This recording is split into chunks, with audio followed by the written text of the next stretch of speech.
Hello WhatsApp guys, তোমরা সবাই কেমন আছো? নতুন ভিডিও নিয়ে চলে আসলাম, দেখতে থাকো ভিডিওটা অ্যান্ড ফুল এনজয় করো। তো গাইজ, আজকের ভিডিওটা একটু অন্য টাইপের। তো ওই ভিডিওটা দেখতে হলে এই ভিডিওটা পুরোটা আবার দেখতে হবে, কিন্তু কেমন ভিডিও অন্য টাইপের তাহলে তোমরা বুঝতে পারবে ভিডিও দেখে। তো বেশি কথা না বলে আমি একটু বেশি কথা বলি, সেই কারণে বেশি কথা না বলে আসল ভিডিওটা শুরু করা যাক। তো ব্যাপারটা হচ্ছে তোমরা কি সিঙ্গেল? তোমাদের কি কোনো গার্লফ্রেন্ড জুটছে না? নাকি তোমাদের দাম্পত্য জীবন সুখের না? তারপরে তুমি কি বেকার? তোমার কি লাইফে কি কোনো কিচ্ছু নেই? চাকরি বাকরি কি কিছু নেই? আমার মতো বেকার এরকম খাচ্ছ দাচ্ছ আর পাড়ার লোকের কথা শুনছো? নাকি তোমার ধন সম্পত্তির বিভিন্ন অংশ কম রয়েছে, তো তোমরা ঠিক ভিডিওতেই ক্লিক করেছো? তো ভিডিওটা দেখতে থাকো, তাহলে তোমার ধন সম্পত্তিও বাড়বে, সাথে তোমার আরও অনেক কিছুই বাড়বে। যেমন ছেলে মেয়েদের পড়াশোনাও করাতে পারবে এবং বিভিন্ন রকমের কাজও করতে পারবে, সাথে সাথে চাকরি বাকরি তো নিশ্চিত একদম 100%ই হবে। তো দেখতে থাকো, তোমরা ঠিক ভিডিওতেই একদম ক্লিক করেছো। তো গাইজ, এসব কারণ তো একদম মেন কথা। এখন ডিজিটাল যুগ গাইজ, এখন একদম ডিজিটাল। আমরাও যেরকম অনলাইনে ক্লাস করে ডিজিটাল হয়ে গেছি, সেরকম তান্ত্রিকরাও ল্যাপটপ চালিয়ে ডিজিটাল হয়ে গেছে গাইজ, ডিজিটাল। তো বেশি কথা না বাড়িয়ে আমি তোমাদের একজন ডিজিটাল তান্ত্রিকের সঙ্গে যোগাযোগ করিয়ে দেবো গাইজ। তো তাহলে তোমরা ওখান থেকে ফোন নাম্বার নিয়ে নিশ্চিন্তে যোগাযোগ করতে পারবে তার সাথে। সে কেউ না গাইজ, আমাদের মা মোহিনী।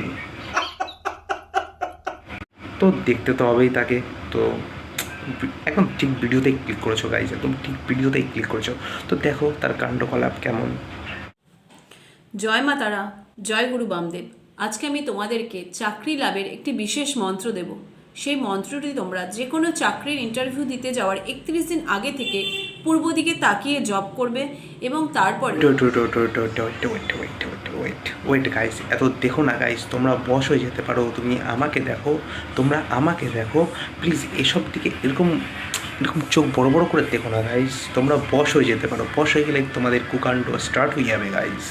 পরে ইন্টারভিউ দিতে যাওয়ার সময় 5 থেকে 7 বার উচ্চারণ করে তোমাদের ঘর থেকে বাইরে বেরাবে এবং ইন্টারভিউ ঘরে ঢোকার আগে 5 থেকে 7 বার জব করে সেই ইন্টারভিউ রুমে ঢুকবে। সেই वाह क्या सीन है।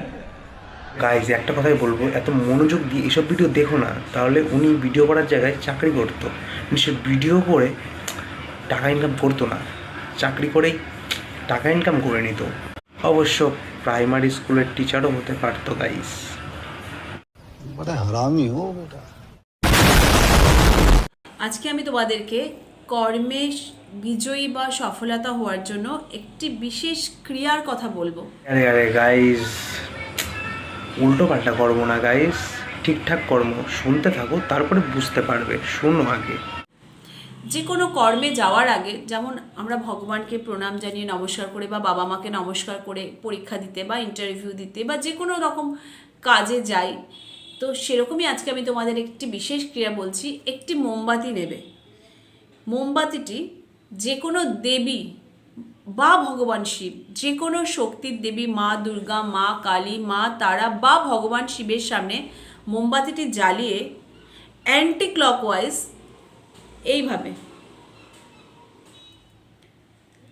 জ্বালিয়ে সেই ফটো বা ভগবানের সামনে অ্যান্টি ক্লকওয়াইজ 3 বার 5 বার বা 7 বার দেখিয়ে তোমাদের মনস্কামনাটা যেটাই তোমরা কাজে যাচ্ছ জ্বালিয়ে দিয়ে তোমরা যাবে কাজে। দেখবে বন্ধুরা, তোমরা 100% সফল হবে। আমার একটাই প্রশ্ন, তুমি কি যখন ইউটিউব চ্যানেলের ভিডিও আপলোড করতে থাকো তখন কি তুমি ঠিক এরকমভাবে মোমবাতি নাড়িয়ে নাড়িয়ে তারপরে তুমি আপলোড করা শুরু করো? আমার তো সেটাই তো মনে হচ্ছে। তারপরে তুমি 100% গ্যারান্টি কী করে দিচ্ছ, যেখানে একটা ডেটল 99% জীবাণু মারতে পারে, আর তুমি সেখানে 100% গ্যারান্টি তুমি কীভাবে দিচ্ছ? তুমি আমাকে সেটা বলো। আর গাইস, আমি বোকা রয়ে গেলাম গাইস। এতদিন ধরে এত পড়াশোনা করার পরেও তাও আমি কিচ্ছু করতে পারলাম না, কারণ আমি জানি তো আমি মোমবাতিটা অ্যান্টি ক্লকওয়াইজ ঘুরাইনি, তাই আমি মনে এতদিন সফলতা পাইনি গাইস। আমি আজকেই করতে বসবো এটা গাইস। সফলতা যদি পেয়ে যায় তাহলে তো খুব ভালোই হবে। আমাদের মা মহিমেও মনে হয় ওরকমভাবে সফলতা অর্জন করেছে, আমারও তো সেটাই মনে হচ্ছে। এই জন্যই তো আমি কর্ম সফলতা পাই না, এই জন্য তো আমার ইউটিউব চ্যানেলের অবস্থা এরকম ডাউন থেকে ডাউনতর হয়ে যাচ্ছে আরও। গাইজ আমার কাছে একটাই রিকোয়েস্ট, আজকে থেকে পড়াশোনা সব কিছু বন্ধ করে দাও, একদম ফুললি বন্ধ করে এই মা মোহিনীর ভিডিও দেখতে শুরু করো। তাহলেই তোমরা জীবনে সাকসেস হবে এবং সব ধরন থেকে সব ব্যাপার থেকে তোমরা বাঁচতে পারবে। দয়া করে মা মোহিনীর ভিডিওগুলো দেখতে থাকো, তাহলে জীবনে সফলতা পাবে। তো গাইজ এইসব কারণে মা মোহিনী মনে হয় না ইঞ্জিনিয়ার হতে পেরেছে, না ডক্টর হতে পেরেছে, না সাংবাদিক হতে পেরেছে, কিচ্ছু হতে পারেনি। সেই জন্য তো এখন ল্যাপটপে বসে এসব টোটকা ফোটকা বানিয়ে বেড়াচ্ছে, এসব আমাদেরকে শোনাচ্ছে। बहुत ही सुंदर तरीके से आपने खेला। আজকে আমি আমার টোটকাটি ছোট ছোট বাচ্চাদের পড়াশোনা নিয়ে দেব। আপনারা যারা দেখছেন আপনাদের বাচ্চারা পড়ায় মনোযোগ দিতে পারছে না বা পড়ায় মন বসছে না ওদের, তাদের জন্য এই টোটকাটি খুব ভালো কার্যকরী হবে। আপনারা যেটা করবেন, আপনার বাচ্চার যে পড়ার ঘর আছে সেই ঘরের রঙটা সবুজ রঙের রাখবেন। আর যেটা করবেন, ঘরের যে মধ্যস্থানটা আছে সেই স্টাডি রুমের মধ্যস্থানটাতে কোনো ভারী জিনিস রাখবেন না, ফাঁকা করে দেবেন। আর দেয়ালের সঙ্গে যে কোনো ফার্নিচার বা যে কোনো আসবে। Pass pass pass pass pass.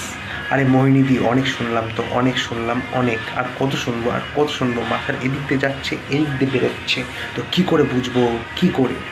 তোমরা যারা এসব ভিডিও দেখছো আরও বেশি করে দেখতে থাকো, আরও বেশি করে মনোযোগী দাও, তাহলে পড়াশোনার প্রতি আরও ফিলিংস বাড়বে, ফিলিংস। যারা মা বাবা আছে তারা নিশ্চয়ই ভিডিওটা দেখবে, কিন্তু ভিডিওটা ভেতরে গিয়ে দেখবে কেমনভাবে করতে হবে, সেইভাবে ছেলের পড়াশোনার প্রতি আগ্রহী করে তুলবেন। তাহলে দেখবেন বড় হয়ে কীভাবে টোটকা বানাতে হয়, কেমনভাবে একটা বড় ত্রান্তিক হতে হয়, খুব সহজেই দেখতে শিখে যাবেন এই মোহিনী দিদির কাছ থেকে।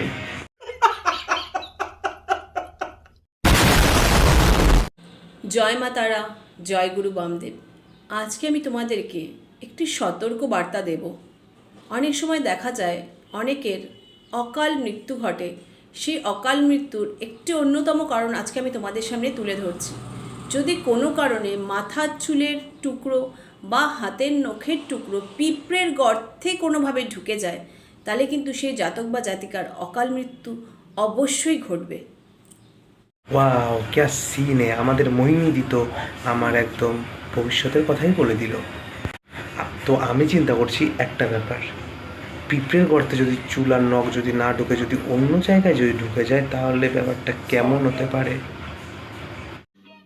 समझ रहे हो आप समझ रहे हो ना।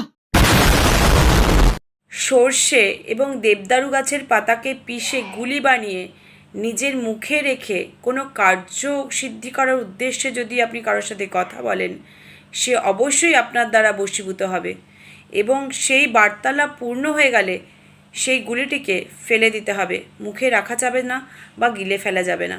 জয় মা তারা, জয় গুরু বামদেব। मस्त जोक मारा रे, या हंस रे हलकट हंस।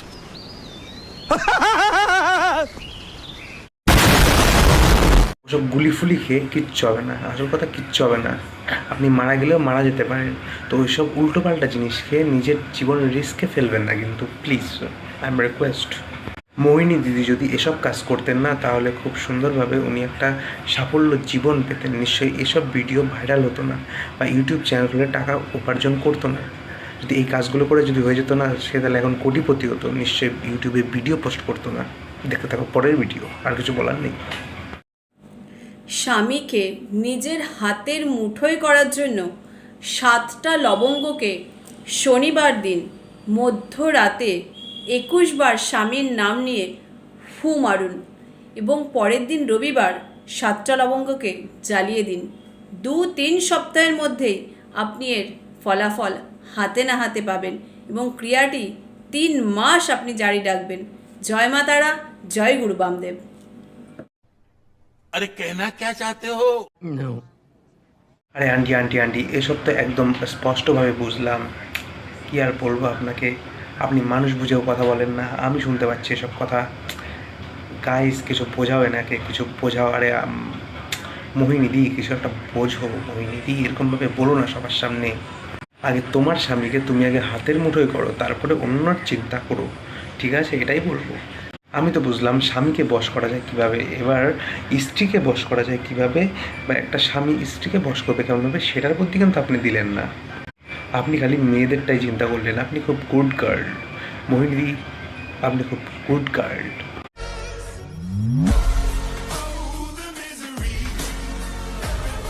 তো চলো গাইজ, অনেকটা ভিডিও বাড়িয়ে দিলাম, তো তোমাদের কেমন লাগলো নিশ্চয়ই জানিও কমেন্ট বক্সে।